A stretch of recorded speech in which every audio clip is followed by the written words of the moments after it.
সালের WBJEE তার যে জেনপাস ইউজি এক্সামের রেজাল্ট বেরিয়েছে, তার কাউন্সেলিং ডেটও চলে এসছে।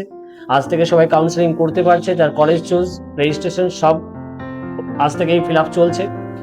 2026 সালের রেজাল্টে আমাদের এই জ্ঞানকোষ একাডেমির অসংখ্য ছাত্রছাত্রী যথেষ্ট ভালো র্যাঙ্ক করেছে। আজকে একজনকে পেয়েছি যার নাম হচ্ছে অঙ্কিতা মণ্ডল। বিভিন্ন বিষয়ে বিভিন্ন রকম একটা এক প্রকার বিদ্রোহী মনোভাব ছিল।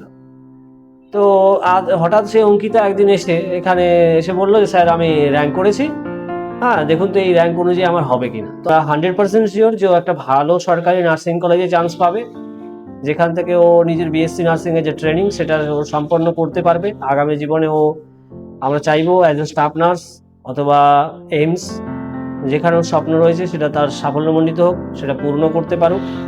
তো কিছু কথা আজকে ও তোমাদের সামনে তুলে ধরবে।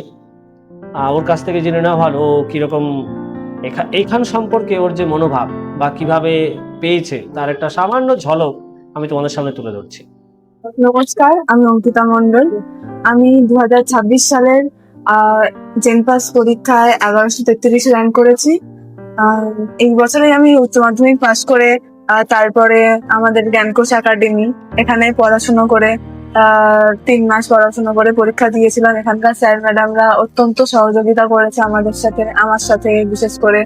আমি 3 মাসে এসে আমার খুব সমস্যা হতো, বাট 3 মাস পরে এখানে এই কোচিং এ যে আমি এত ভালো রেজাল্ট করবো আমি বুঝতে পারিনি।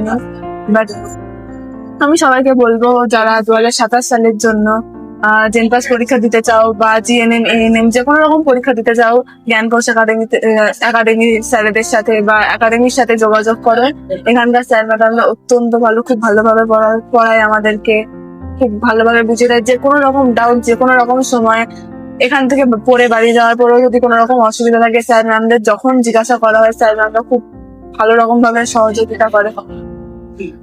আমি পেয়েছি মানে সবাই পাবে সেরকম একটা ব্যাপার। তো আমি বলবো যে কেউ যদি করতে চায় এরকম ধরনের পড়াশোনা তাহলে এখানে এসে অবশ্যই যোগাযোগ করতে পারে।